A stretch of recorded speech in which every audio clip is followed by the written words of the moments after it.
muddy welcome to Wickham for you then, Toyah? I've never known it be this bad. No. I think I've done Wickham 3 times, and the weather has always been really great.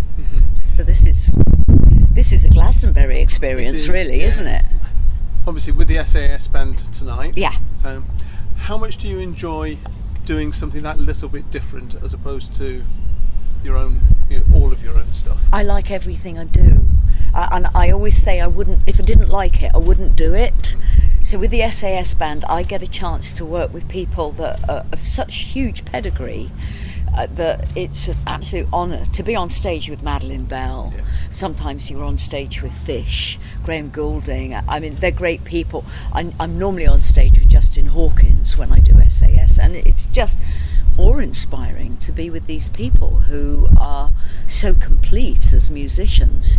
Because I feel very pulled, because I'm one foot is in movies and the next is in music, so I'm always kind of finding my feet again. That said, I've got a new album coming out and I do 200 shows a year, but to be with a band that has such a complete sound and such trust of each other, it's really, really nice. Do you rehearse much together? Do you get much chance to do that? Yeah, we rehearsed yesterday. How those boys play so much, I don't know, because they're on stage for at least 4 hours.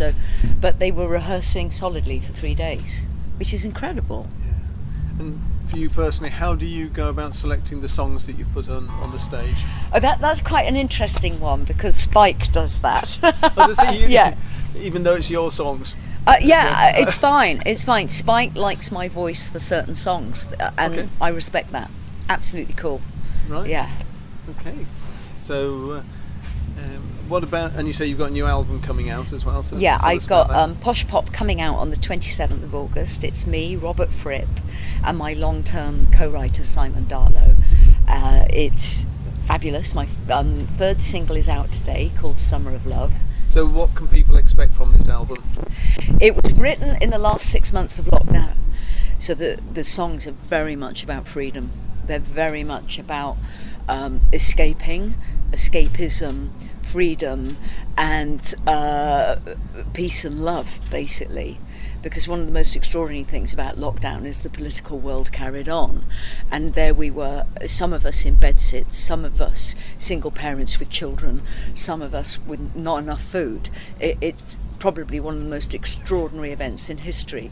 So to go into the studio and write 10 songs for an album when all that is going on, I think this is probably the most complete album I've ever been involved with, in that it's about the recognition of all of us and how amazing we've all been. So it very much affected your writing? It's the compassion that I experience writing. Normally I'm an escapist, and I write about fantasy, I write about sci-fi, but here the intense compassion, because at the same time I was creating Toyah Wilcox Sunday Lunch, which has 40 million viewers, and a lot of those messages were thank you, you've saved our life. That compassion can't help but find itself within the music. So I think it's been one of the most affecting moments of my life as a writer.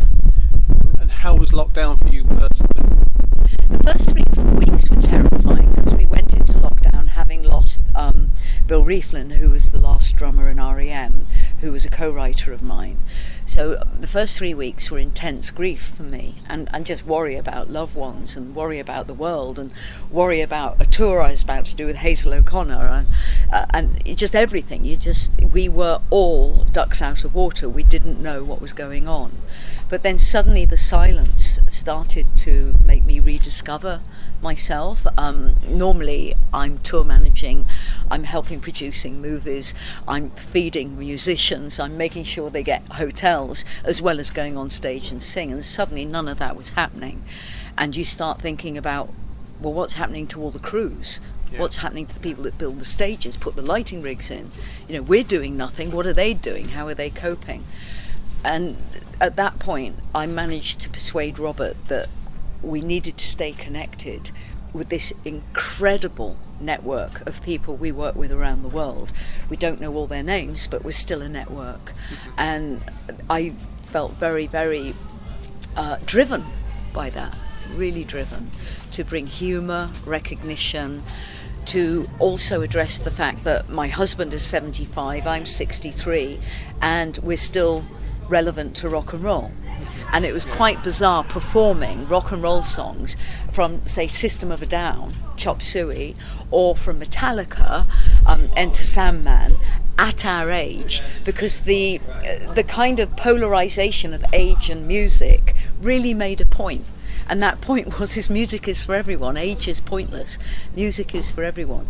And that was just so empowering for all of us and the audience as well. Mm-hmm.